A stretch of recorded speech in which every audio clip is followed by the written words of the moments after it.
Puji nama Tuhan. Shalom. Selamat pagi Bapak Saudara yang terkasih dalam nama Tuhan Yesus Kristus. Terima kasih buat Tuhan Yesus Kristus, Kepala Gereja. Sampai hari ini saya boleh sehat, boleh menyampaikan kebenaran firman Tuhan. Semua karena anugerah Tuhan. Puji nama Tuhan. Yakin dan percaya di tempat ini juga semua bisa datang sehat dengan keadaan segar, diberkati Tuhan. Itu semua karena anugerahnya Tuhan. Dan pada kesempatan pagi yang indah ini kita boleh sama-sama mendengarkan kebenaran firman Tuhan. Saya beri judul kehidupan setelah kematian. Ya, terdapat dalam Lukas pasal yang ke-16 ayat yang ke-19 sampai 31. Kalau sering kali di ibadah-ibadah umum, kita jarang sekali mendengarkan khotbah tentang kematian, ya. Karena biasanya khotbah tentang kematian dibawakan di ibadah kematian. Tetapi kali ini saya akan bawakan satu tema tentang sebuah kehidupan setelah kematian yang kita percaya yaitu di dalam surga. Ya, mungkin saya akan bagi di beberapa bagian. Maksudnya saya akan bagi menjadi khotbah seri. Ya, ini bagian yang pertama, kehidupan setelah kematian bagian pertama. Karena selanjutnya saya akan menjelaskan juga tentang keadaan-keadaan yang di mana kehidupan setelah kematian. Nanti ada pengadilan tahta surga yang boleh disebut bema. Nanti ada juga bagaimana neraka dan iblis dan seterusnya, ya. Tapi pada kesempatan kali ini kita fokus pada kehidupan setelah kematian. Apakah orang percaya itu, ya, boleh dikatakan gentayangan? Apakah mati itu masih di dunia ini atau langsung kemana, ya? Orang yang percaya kemana, orang yang tidak percaya kemana, ya? Sedikit pelajaran Alkitab di dalamnya tentunya, ya, tentang akhir zaman. Kalau saya kasih judul akhir zaman biasanya takut, ya. Saya waktu kecil juga kalau dengerin khotbah tentang akhir zaman kebanyakan takut. Tapi di sini yakin dan percaya semuanya pasti masuk surga, amin. Ya, semuanya sudah percaya Yesus, yakin akan keselamatan di dalam Yesus Kristus. Itu yang terpenting, Bapak Saudara. Ya, sebentar lagi kita juga akan terima korban tubuh dan darah Tuhan sebagai pengingat akan korban Kristus di kayu salib buat setiap kita, yang bicara tentang kepastian keselamatan. Jadi kita akan masuk dalam beberapa poin sebelum masuk ke poin inti yang kita akan baca Alkitab bersama-sama. Next slide. Ya, konsep yang salah tentang kematian. Sebelum kita belajar sesuatu yang baik, yang benar, kita belajar yang salah dulu, ya. Karena di Indonesia kebanyakan kita masih dipengaruhi dengan budaya, masih dipengaruhi dengan kepercayaan masa lalu, masih dipengaruhi dengan hal-hal yang tahayul seperti itu, ya, Bapak Saudara. Sehingga penting kita untuk memahami konsep yang salah tentang kematian. Ya, yang pertama, seringkali orang menganggap gentayangan itu manusia, betul, ya? Oh, ada engkong saya seperti itu. Oh, ada nenek saya. Konsep ini juga pernah terjadi, Bapak Saudara, ya, di zamannya Samuel. Samuel itu seakan-akan bangkit dari kubur, gitu, ya. Lalu dia bicara. Tetapi konsep ini tentunya bertentangan dengan konsep Alkitab sendiri. Karena yang nanti kita baca di dalam Lukas, ya, sangat jelas bahwa manusia itu langsung masuk kerajaan surga. Nanti saya akan bahas, Saudara. Tapi yang jelas gentayangan itu adalah hal yang salah, pemahaman yang salah. Ya, kematian itu adalah tidur roh dan jiwa masih di dalam kubur. Ini pemahaman yang salah. Banyak orang masih memahami ketika mati, ya, orangnya masih ada di dalam kubur itu.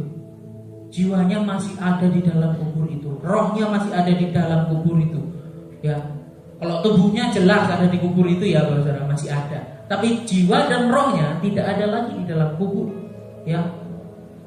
Kita lihat banyak yang kita dengerin, ya, oh, setan tuyul, gendruwo, setan ketemu dengan manusia, beranak cucu, seperti itu, ya. Anak setan. Masih dengar sering, ya, seperti itu. Saya bukan nggak percaya adanya setan. Saya bukan nggak percaya adanya gendruwo, tuyul, itu enggak, Bapak Saudara. Tetapi manusia seringkali ditipu oleh iblis. Ya, setan seringkali dalam wujud manusia. Ini yang membuat mereka atau kita ya seringkali percaya bahwa setan, iblis itu adalah manusia yang mati. Ya, seringkali kita seperti itu ya. Padahal ya setan itu, iblis itu bukanlah manusia. Jauh berbeda, saudara. Kenapa saya boleh katakan berbeda? Iblis itu tidak diselamatkan, sedangkan manusia diselamatkan. Ini saya sampaikan di pelajaran Alkitab buat baptisan. Kenapa? Allah kan nggak adil berarti. Iblis diselamatkan, manusia kok nggak diselamatkan? Kebalik ya. Manusia kok diselamatkan, iblis kok enggak?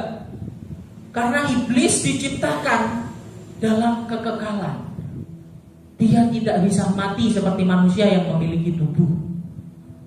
Ya, sehingga ketika manusia di Taman Eden, Bapak Saudara, ketika manusia di Taman Eden, ketika dia makan buah pengetahuan yang baik dan buruk, Tuhan langsung usir.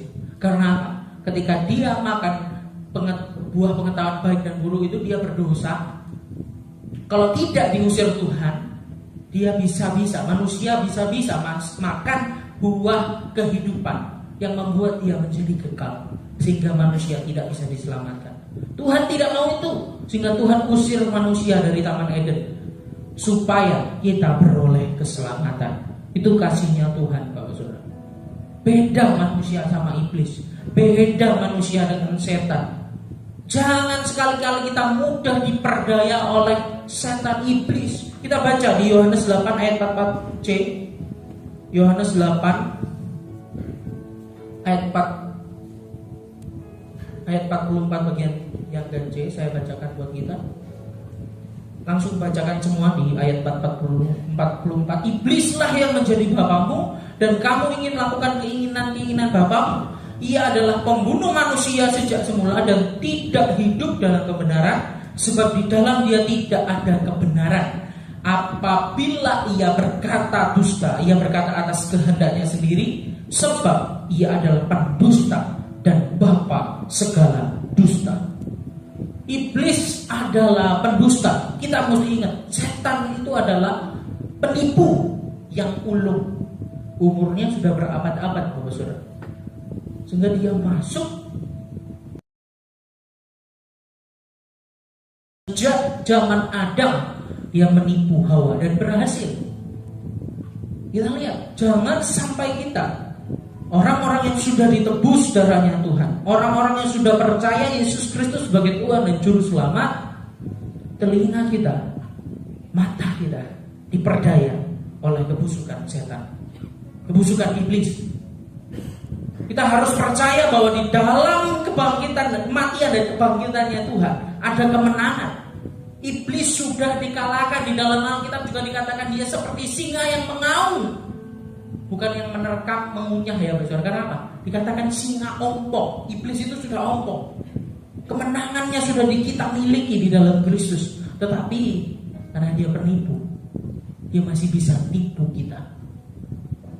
Bapak Saudara, hati-hati. Sebenarnya sudah lama ini ya, sosial media, HP, bapak ibu yang emak-emak yang tua, ngong-ngong yang tua, penipuan terjadi ya, lewat HP, ada SMS, itu jangan langsung ditanggapin. Ada telepon, wah anak bapak ibu saudara kecelakaan, wah langsung bingung, suruh transfer, wah bingung, langsung transfer, tertipu ya. Hati-hati. Mungkin dari sebagian banyak kita sudah tahu, oh itu penipuan, tapi ada juga bapak-bapak ibu saudara yang tua mungkin yang tidak paham tentang ini. Jadi hati-hati. Itulah penipuan. Ya, berkedok seakan-akan baik, tetapi sebenarnya menjerumuskan. Itu yang dilakukan iblis. Jadi kita memiliki konsep yang salah. Karena apa? Penipu. Iblis yang seringkali yang memberikan. Ada satu statement seperti ini, Bapak Saudara. Ya, kesalahan yang diucapkan berulang-ulang, didengarkan berulang-ulang, bisa menjadikan itu kebenaran. Maksudnya apa? Ketika penipu iblis ini, setan ini sering menipu, dan ini kita anggap kebenaran. Kesalahan-kesalahan, tipuan-tipuan iblis ini terus didengungkan di telinga, di mata, di kehidupan sehari-hari. Kok kita lihat di YouTube, di sosial media, TikTok, WhatsApp, grup, dan lain sebagainya. Ketika setan ini didengungkan, ya, disuarakan, kita bisa anggap itu kebenaran. Yang kebenaran jarang kita konsumsi, firman Tuhan jarang kita dengar. Kita lebih banyak mengkonsumsi cerita-cerita yang seperti itu, tetapi kita tidak mengkonsumsi firman Tuhan. Bakalan kesalahan itu, kesesatan itu bisa kita rasakan jadi kebenaran. Kebenaran kita bisa jadi rasakan seperti kesalahan. Kita bisa nunjuk Alkitab yang salah, aneh saudara.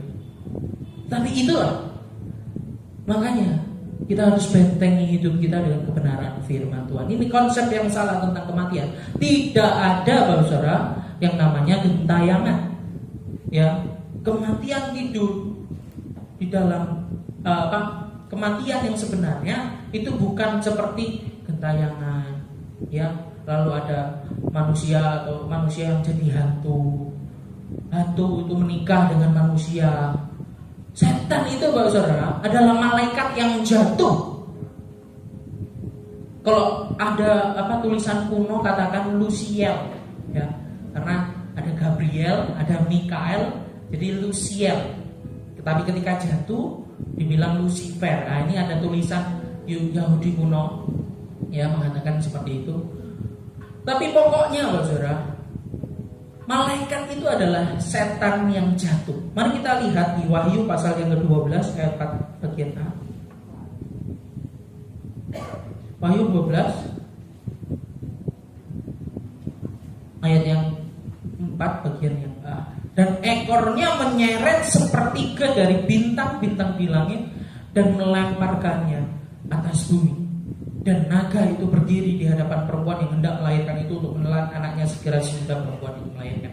Ini bicara tentang iblis. Ya, iblis itu tidak datang satu, Lucifer saja jatuh, sudah tidak. Bukan setan saja seperti ular itu hanya satu biji, tidak. Tetapi dia seret sepertiga malaikat di surga untuk ikut jadi pengikutnya. Sehingga setan itu banyak. Dan kita mesti percaya Allah itu menghadir, tapi setan tidak menghadir. Tapi dia menipu. Seakan-akan dia menghadir. Karena apa? Mereka banyak. Ya. Jadi tipuan-tipuan yang dilakukan iblis itu berulang-ulang, masuk dalam budaya, masuk bahkan dalam agama. Kalau sekarang sudah mulai terang-terangan satanik gitu ya.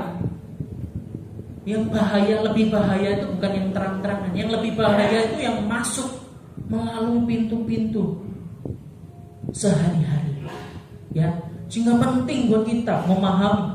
Kalau kita sudah pahami konsep kematian yang salah, tidak sesuai dengan Alkitab, kita akan belajar slide selanjutnya konsep yang benar tentang kematian sesuai dengan standar Alkitab. Yang pertama, Bapak Saudara, konsep yang benar tentang kematian, yaitu kematian adalah keuntungan. Filipi pasal yang pertama ayat 21 mungkin kita sering dengar, ya. Filipi pasal yang pertama ayat yang ke-21, saya bacakan buat kita semua. Karena bagiku hidup adalah Kristus dan mati adalah keuntungan. Satu konsep yang tidak ada di konsep tempat lain.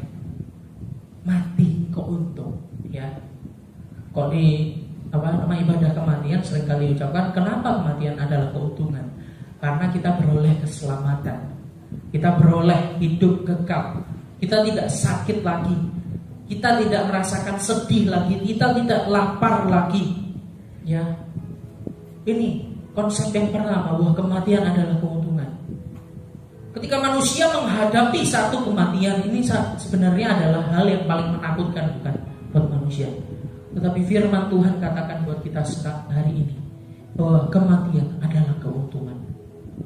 Ketika kita memahami, ketika kita mati sungguh-sungguh terima Yesus dan Tuhan dan Juru Selamat, ada kepastian surga.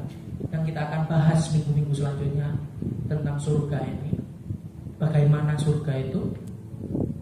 Ya, kita akan memahami bahwa benar-benar kematian itu bukan sebuah ketakutan, tetapi kematian adalah sebuah keuntungan. Dan kita akan bersama-sama dengan Bapa. 2 Korintus 5 ayat yang ke-8. 2 Korintus 5 ayat yang ke-8 saya bacakan buat kita semua. Tetapi hati kami tabah dan terlebih suka kami beralih dari tubuh ini untuk menetap kepada Tuhan. Jadi konsep kematian yang benar tidak hanya kematian adalah keuntungan, tetapi kematian adalah terlepas dari tubuh. Seorang itu terlepas dari tubuh yang fana, terlepas dari kesusahan, terlepas dari kesakitan, terlepas dari keterbatasan, beralih kepada Bapa. Ya. Inilah konsep kematian Kristiani buat orang-orang yang sungguh-sungguh terima Yesus dan Tuhan dalam menjadi juru selamat dalam kehidupannya. Bahwa dia sudah mati yang kita akan rayakan hari ini. Dia sudah bangkit kalahkan maut, tebus setiap dosa kita. Sehingga kita sudah terlepas, kita akan terlepas dari kesusahan, kesakitan, keterbatasan. Ya, ini konsep Alkitab. Mungkin ada banyak konsep lain yang mungkin saya nggak bahas hari ini karena terlalu banyak konsep tentang kegagalan, mahkota, upah dan lain sebagainya. Itu mungkin nanti saya bahas di seri selanjutnya. Tapi paling nggak kita tahu gambaran dari kematian, antara kematian yang benar dan salah. Kita ingat bahwa tidak ada lagi ya gentayangan. Setan itu bukan manusia yang mati. Setan itu penipu.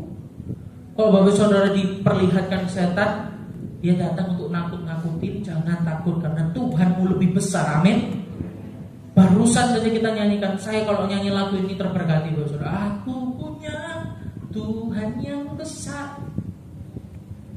Dia berjanji dan menepati janji-janjinya. Puji nama Tuhan. Kita akan masuk dalam poin penting dari judul yang kita akan bahas, ya, kehidupan setelah kematian. Mari kita buka bersama Alkitab kita di dalam Lukas pasal yang ke-16 ayat 19 sampai yang ke-31. Saya rindu kita baca bergantian. Saya ayat 19, Bapak Saudara 20, begitu seterusnya sampai ayat yang ke-31. Lukas 16 ayat 19 sampai 31 dengan judul perikop orang kaya dan Lazarus yang miskin. Saya bacakan terlebih dahulu, Bapak Saudara bisa lanjutkan bergantian ya. Ada orang yang kaya yang selalu berpakaian jubah ungu dan kain halus, dan setiap hari ia bersukaria dalam kemewahan. Dan ada seorang pengemis bernama Lazarus, badannya penuh dengan borok, berbaring dekat pintu rumah orang kaya itu, dan ingin menghilangkan laparnya dengan apa yang jatuh dari meja orang kaya itu. Malahan anjing-anjing datang dan menjilat boroknya. Kemudian matilah orang miskin itu, lalu dibawa oleh malaikat-malaikat ke pangkuan Abraham. Orang kaya itu juga mati lalu dikubur, dan sementara ia menderita sengsara di dalam alam maut, ia memandang ke atas, dan dari jauh dilihatnya Abraham dan Lazarus duduk di pangkuannya. Lalu ia berseru katanya, Bapa Abraham, kasihanilah aku, suruhlah Lazarus supaya ia mencelupkan ujung jarinya ke dalam air dan menyejukkan lidahku, sebab aku sangat kesakitan dalam nyala api. Tetapi Abraham berkata, Anak, ingatlah bahwa engkau telah menerima segala yang baik sewaktu hidupmu, sedangkan Lazarus segala yang buruk. Sekarang ia mendapat hiburan dan engkau sangat menderita. Selain daripada itu, di antara kami dan engkau terbentang jurang yang tak dari sini kepadamu, ataupun mereka yang mau datang dari situ kepada kami tidak dapat menyeberang. Kata orang itu, kalau demikian aku minta kepadamu Bapa, supaya kau menyuruh dia ke rumah ayahku, sebab masih ada 5 orang saudaraku, supaya ia memperingati mereka dengan sungguh-sungguh, agar mereka jangan masuk kelak ke dalam tempat penderitaan ini. Tetapi kata Abraham, ada pada mereka kesaksian Musa dan para nabi. Baiklah mereka mendengarkan kesaksian itu. Jawab orang itu, tidak Bapak Abraham, tetapi jika orang yang datang dari antara orang mati kepada mereka akan bertobat. Ayat 31, kata Abraham kepadanya, jika mereka tidak mendengarkan kesaksian Musa dan para nabi, mereka tidak juga akan mau diyakinkan sekalipun oleh seorang yang bangkit dari antara orang mati. Katakan amin. Ya, ini bukan bercerita tentang orang kaya pasti masuk neraka atau masuk tempat perhentian orang-orang penderitaan seperti itu atau alam maut, lalu orang miskin masuk ke surga. Bukan, Bapak Saudara. Bukan itu yang mau dijelaskan di perikop ini. Ya, kalau orang kaya percaya pada Tuhan Yesus, percaya pada perkataan para nabi, nubuatan nabi dan Musa, ya, juga akan diselamatkan, Bapak Saudara. Tetapi yang mau ditekankan di sini bagaimana kehidupan setelah kematian. Ya, kita lihat yang pertama, bagaimana keadaan kita ya setelah kematian. Ya, yang pertama sadar dan saling melihat. Next slide lagi ya. Sadar dan saling melihat. Ketika manusia mati, kita lihat langsung kemana? Ke tempat perhentian. Ada dua tempat, yaitu yang pertama adalah Firdaus, yang satunya adalah alam penderitaan atau boleh dikatakan dalam bahasa Ibrani itu Sheol. Ya. Dan dua tempat ini dikatakan Hades, ya, tempat setelah kematian. Dan besok saya akan jelaskan bagaimana Firdaus ini akan diangkat ke surga, dan nanti surga akan turun ke bumi. Ada saat langit dan bumi baru dan seterusnya dan seterusnya. Tapi yang penting di sini ada dua tempat setelah manusia itu mati. Yang satu Firdaus, yang satu alam penderitaan. Dan ini bukan neraka, ya. Neraka itu nanti. Manusia yang tidak percaya dan iblis akan dibuang di akhir zaman ke satu lubang tak terhingga itu yang namanya neraka, dan dihukum di sana, lautan api. Jadi kalau ada konsep bilang iblis yang menyiksa kita di neraka itu salah. Iblis itu ya sama-sama dihukum sama orang-orang yang tidak percaya Tuhan. Jadi kalau ada orang mengaku dia mimpi ke neraka, lihat iblis bawa tombak, garpu 3, ya menyiksa manusia. Kalau manusia berbohong, bibirnya disiksa seperti itu. Jangan percaya, Saudara. Alkitab tidak berkata demikian. Alkitab katakan iblis juga dihukum, ya, karena iblis adalah makhluk pertama yang jatuh dalam dosa. Sehingga penting kita memahami Alkitab supaya nggak gampang percaya mimpinya orang. Mimpi-mimpi itu boleh baik, tapi harus difilter, harus diuji dengan kebenaran firman Tuhan. Yang adalah kebenaran itu firman. Sekali lagi, masuk kematian, ketika kita mati, itu kita bukannya gelap terus nggak sadar, Bapak Saudara, tetapi jelas tadi kita katakan bahwa setelah kematian kita masih sadar dan saling melihat. Ya, kita harus pahami bahwa kematian bukan adalah akhir dari segala sesuatu, tetapi kematian adalah awal dari segala sesuatu. Baik orang-orang yang percaya Yesus maupun yang tidak percaya Yesus. Sehingga mari, ya, next slide.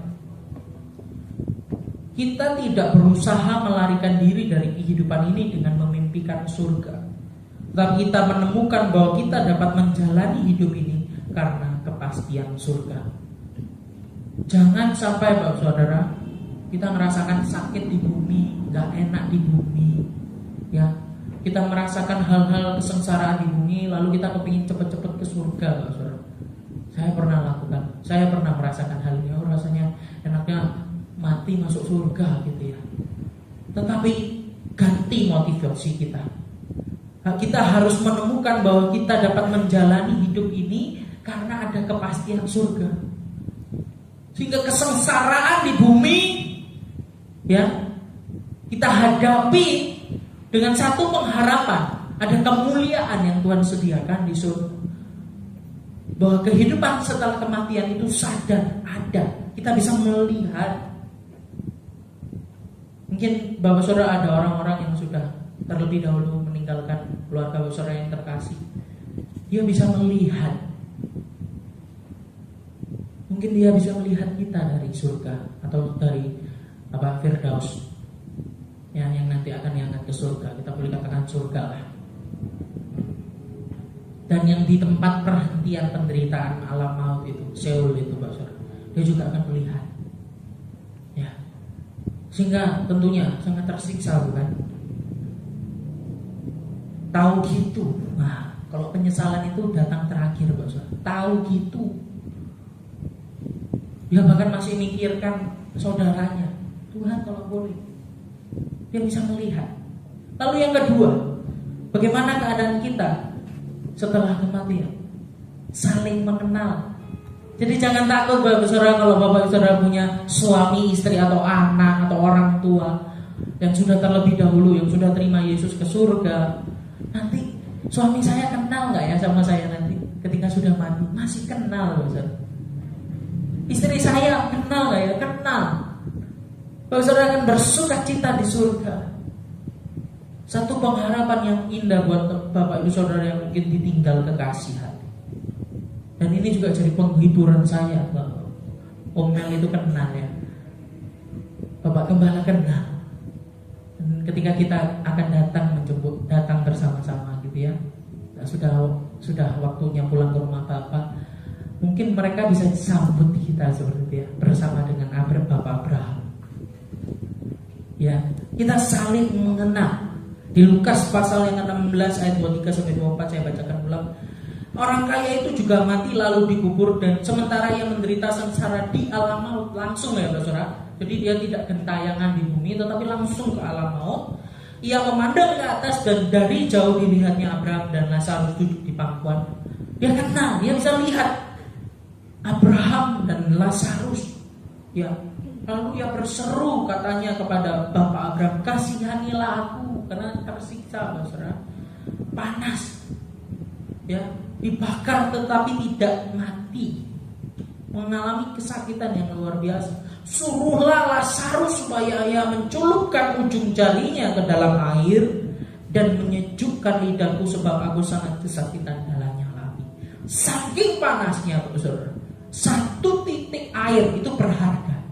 Bayangkan tuh, saya nggak bisa bayangkan bagaimana panasnya, bagaimana tersiksanya, sehingga dia itu sangat rindu 1 tetes air, 1 tetes air, celupkan ujung jari. Wow.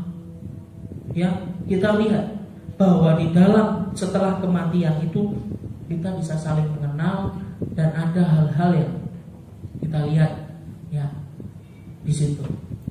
Sehingga sungguh kalau kita nggak di dalam Yesus benar-benar, tidak benar-benar percaya Yesus, ke gereja hanya sebatas rutinitas. Ke gereja bukan menyembah Yesus sang juru selamat. Ibadah hanya absensi semata. Ya. Yesus bukan benar-benar menjadi Tuhan, berotoritas atas hidup kita, hati kita. Jadi Tuhan dalam kehidupan kita. Mungkin kita jadi seperti Yudas yang hanya ikut Yesus, tapi tidak percaya Yesus. Mari kita sama-sama merenungkan kembali. Mungkin ada orang-orang di sekitar kita yang belum kenal. Jangan sampai kita menyesal nanti baru minta sama Abraham, tolong, ada orang bangkit dari antara kematian lalu kasih saksikan. Katakan Abraham, percuma kalau nggak percaya kebenaran. Orang mati dibangkitan pun mereka tidak percaya. Contohnya siapa? Ahli-ahli Taurat. Kalau saudara tahu, mereka itu sudah lihat mujizat yang luar biasa dari Yesus terjadi. Orang mati dibangkitkan sama Tuhan. Tapi apa? Gak mau percaya. Sekali lagi, percaya jangan nunggu mujizat, Bapak Saudara. Banyak hari-hari ini orang nunggu mujizat, nunggu mimpi, nunggu hal-hal yang spektakuler baru mau percaya, Bapak Saudara. Sebenarnya firman Tuhan itu cukup. Tapi seringkali kita manusia daging yang seringkali kurang. Bukti Tuhan, buktikan kok Tuhan itu nyata. Saya mau taat kalau Tuhan. Saya mau taat kalau Tuhan. Saya mau percaya kalau Tuhan. Itu bukan ciri-ciri orang-orang yang sungguh percaya. Ya. Sehingga penting. Ciri yang ketiga, bagaimana kita setelah kematian saling berkomunikasi, masih bisa ngobrol, masih bisa ngomong. Mungkin Bapak Saudara di dunia ini mungkin ada pertanyaan-pertanyaan yang Bapak Saudara masih nggak paham gitu ya. Bapak Saudara bisa tanya Tuhan, ya ini maksudnya apa Tuhan? Bisa berkomunikasi, bercakap-cakap. Ya, setelah kematian, baik di alam maut maupun di Firdaus. Tapi jangan sampai punya pemahaman gini. Aku masuk alam neraka gak apa-apa, rame-rame wong ada artis. Ya, banyak artis di dalamnya katanya. Ada satu kata-kata seperti ini ya dari R.A. Torrey. Next slide. Saya lebih suka pergi surga sendiri daripada pergi ke neraka bersama-sama. Karena apa? Orang-orang yang berkata seperti itu seringkali tak paham keseriusan hukuman.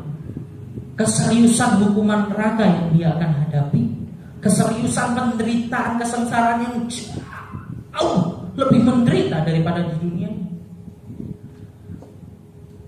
Ya, jangan sampai hal ini menjadi satu hal yang nanti saya bisa ngobrol sama Michael Jackson katanya. Wah, saya bisa ngomong sama artis ini, artis itu gitu ya.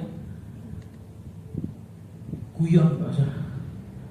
Tapi nggak paham penting seriusnya hal ini, kehidupan setelah kematian. Karena apa? Kalau kita masuk ke perhentian alam penderitaan, alam maut itu selamanya, Saudara. Kalau kita masuk surga itu juga selamanya. Karena kehidupan setelah kematian adalah kekekalan. Kehidupan setelah kita mati itu adalah awal yang selamanya. Jadi pilihan. Ya. Mau nggak kita percaya Yesus sungguh-sungguh? Dan ini bukan hal yang guyon atau bercanda atau tidak serius, tapi ini serius, Saudara. Bapak Saudara bisa melihat keseriusan ini. Coba datang berkunjung kepada orang-orang yang sakit, yang sekarang, supaya kita bisa berempati. Kalau kita sekarang sehat, bisa kerja, punya anak, masih makan yang enak, masih bisa minum kopi, pisang goreng yang hangat, wah, kita mungkin gak bisa berempati dengan orang-orang yang di akhir hidupnya, yang sudah sekarang. Boleh Bapak Saudara, yang besuk itu tidak harus pendeta. Bapak Saudara datang ke kematian, datang ke orang-orang sakit yang mungkin sekarang yang gak bisa berbuat apa-apa, Bapak Saudara akan bisa berempati bahwa pentingnya ya kita mempersiapkan diri untuk menghadapi kematian. Karena kematian itu gak ada yang tahu waktunya. Ya. Next slide, yang keempat. Apalagi bagaimana kita di kehidupan setelah kematian memiliki perasaan. Di dalam Lukas 16 ayat 24 tadi katakan, lalu ia berseru katanya, Bapak Abraham kasihanilah aku, suruhlah Lazarus supaya mencelupkan ujung jarinya ke dalam air dan menyejukkan lidahku, sebab aku sangat kesakitan dalam nyala api. Dia masih punya perasaan, indera perasa ya Saudara, mungkin maksudnya, bukan perasaan maksud saya. Indera perasa, dia masih bisa ngelak, panas, sakit. Ada orang-orang ateis yang katakan ketika kita mati ya kita nggak merasakan apa-apa. Ya sudah, kita menjadi ya hilang gitu ya. Menjadi tidak ada, menjadi bukan siapa-siapa dan tidak merasakan apa-apa. Ini salah. Dalam kematian itu ada satu kehidupan baru. Maukah kita merasakan hal-hal yang enak, yang bahagia, indah, atau sebaliknya? Masih bisa sedih, kecewa, menyesal. Oh, coba di rumah ayahku itu masih ada 5 saudara saya. Tolong toh Bapak Abraham. Dia masih sedih. Beda dengan Lazarus yang sudah gak memikirkan hal-hal. Dia sudah bahagia, sukacita bersama Bapak Abraham di surga. Ya. Slide selanjutnya. Sehingga surga adalah kebahagiaan yang tak terbataskan. Ya.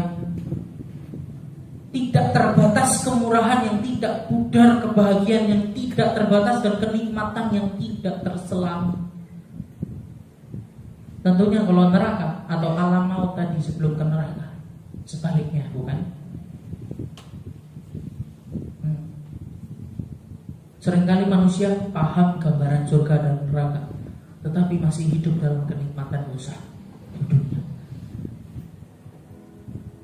Untuk itu kita butuh Injil. Untuk itu kita butuh Yesus. Karena apa? Tidak ada satupun manusia yang bisa selamat. Manusia tidak bisa menyelamatkan dengan perbuatan baiknya. Karena manusia masih merasakan secara biologis dosa itu enak, Bapak. Dosa adalah bagian dari natur kedagingan kita, daging kita. Sehingga gak ada manusia yang bisa selamat dengan perbuatan baiknya. Karena pasti akan lebih banyak perbuatan buruk. Bahkan dosa itu diukur mulai dari pikiran, katanya Tuhan. Berzina itu gak harus langsung melakukan perzinahan gitu, mulai dari pikiran. Bagaimana bisa laki-laki, ya, kebanyakan laki-laki ya, pikiran kita bersih.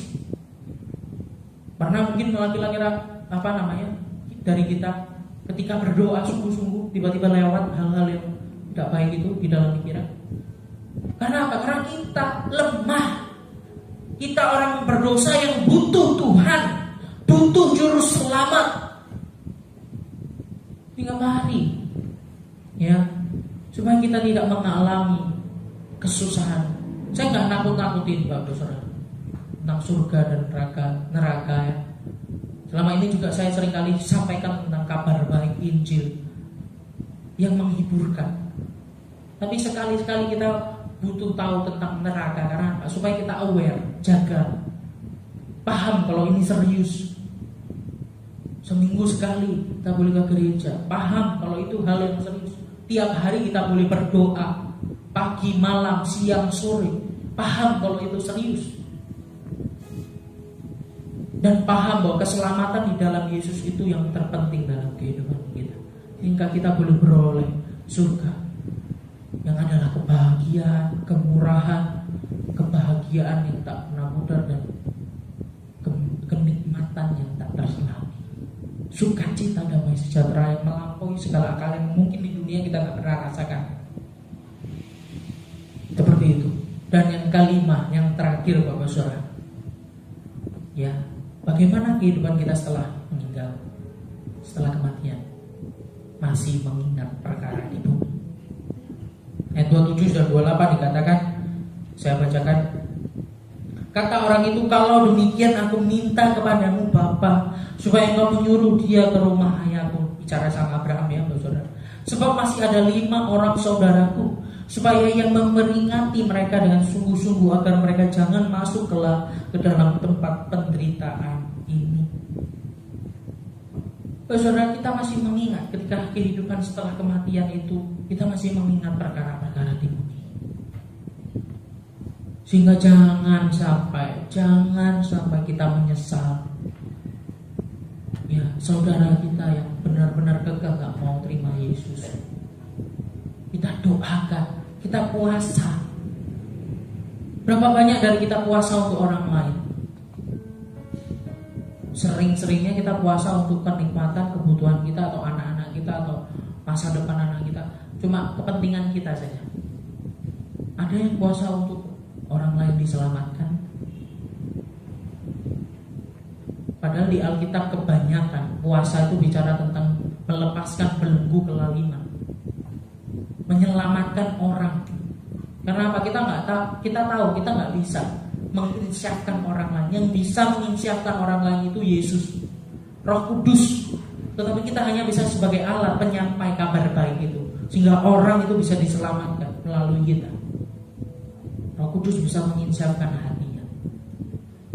Seberapa banyak dari kita sungguh-sungguh berdoa buat orang lain supaya diselamatkan, puasa buat orang lain untuk diselamatkan, belajar untuk orang lain diselamatkan. Satu ketika satu teman saya berpasangan atau pacaran dengan orang yang di seberang. langsung chat, Yosua bagaimana ini? Ini artinya apa? Gimana sembahyangnya orang Kristen? Keselamatan itu bagaimana? Kamu kan orang Kristen, gak bilang gitu. Maksud gak tahu?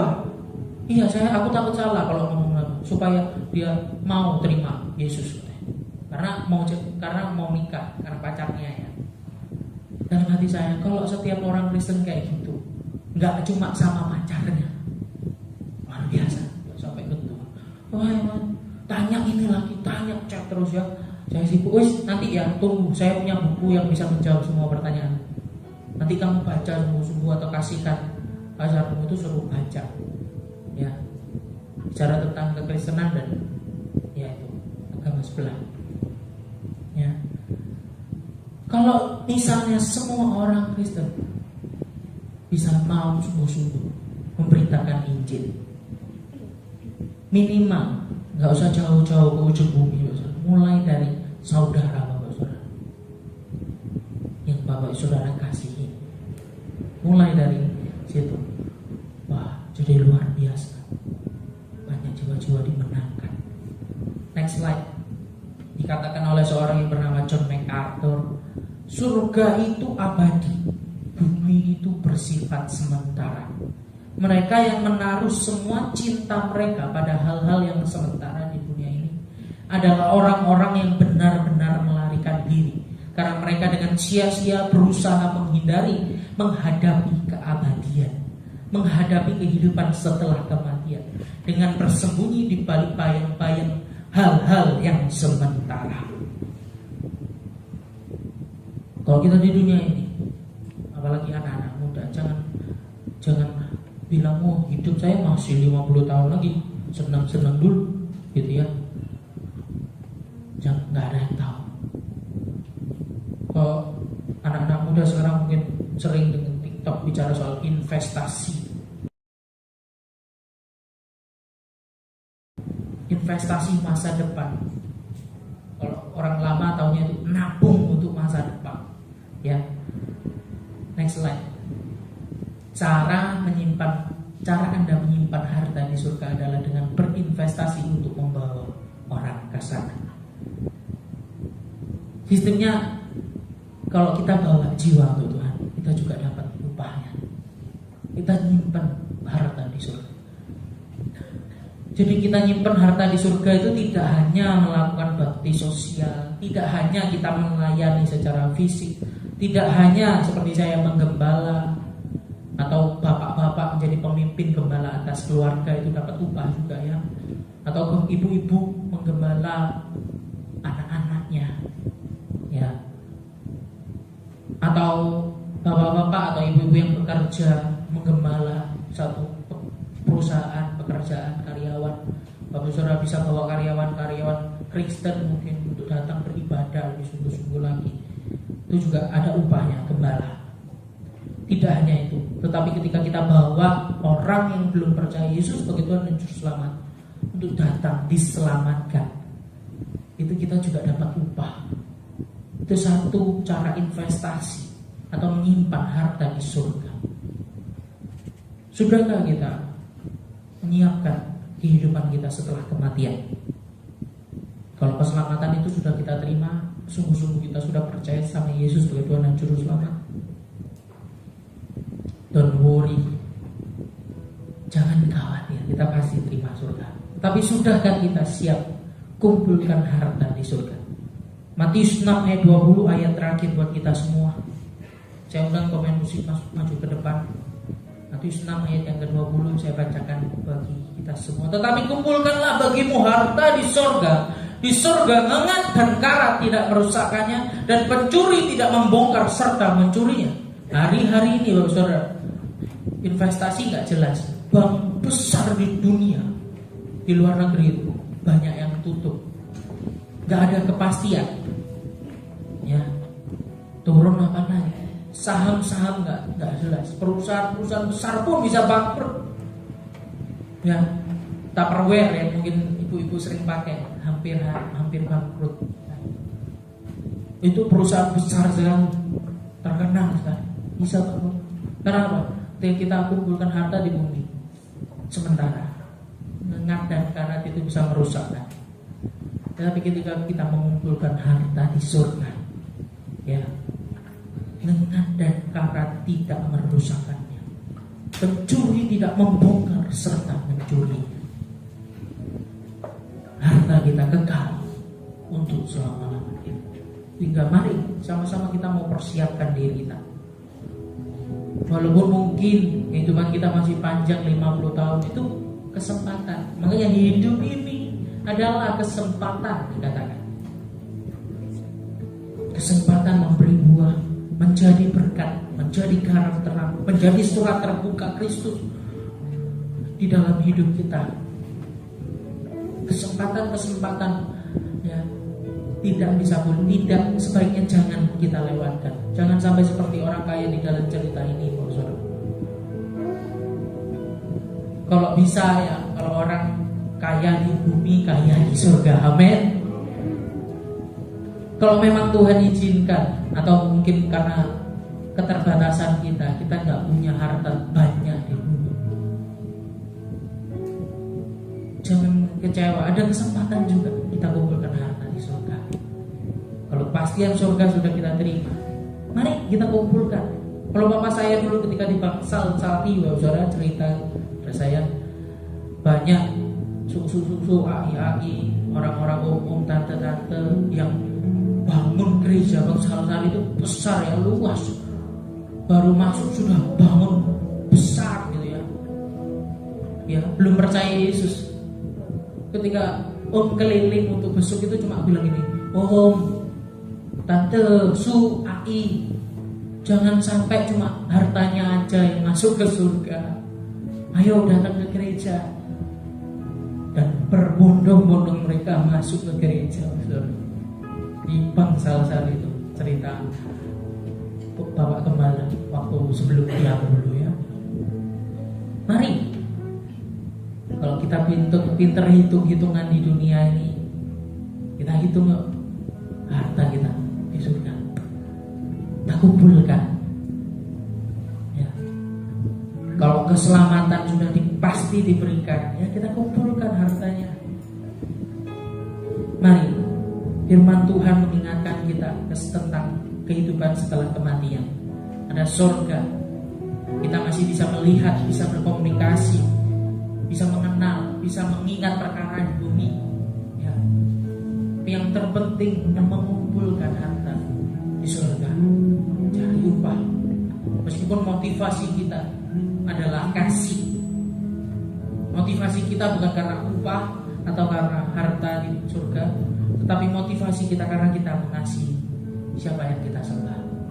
Kalau tadi malam saya sedikit tergelitik dan senang, ya, waktu Ju sampaikan bagaimana orang bisa meninggalkan Tuhan karena tidak ada cinta, ya.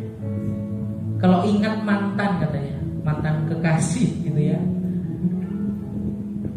itu rasanya sakit ketika ditinggal yang kekasih. Kenapa? Karena mengasihi, katanya. Sehingga kalau kita mau yang kekasih itu bersama-sama dengan kita sampai kekekalan, ya mari kita bawa mereka untuk terima Tuhan, untuk sama-sama beroleh keselamatan, sama-sama beroleh berkat di surga nanti. Dan ngengat dan karena tidak akan menghancurkannya, kita akan diberkati dan menjadi berkat. Tidak hanya berkati di bumi, tapi tembus sampai kerajaan surga. Puji nama Tuhan.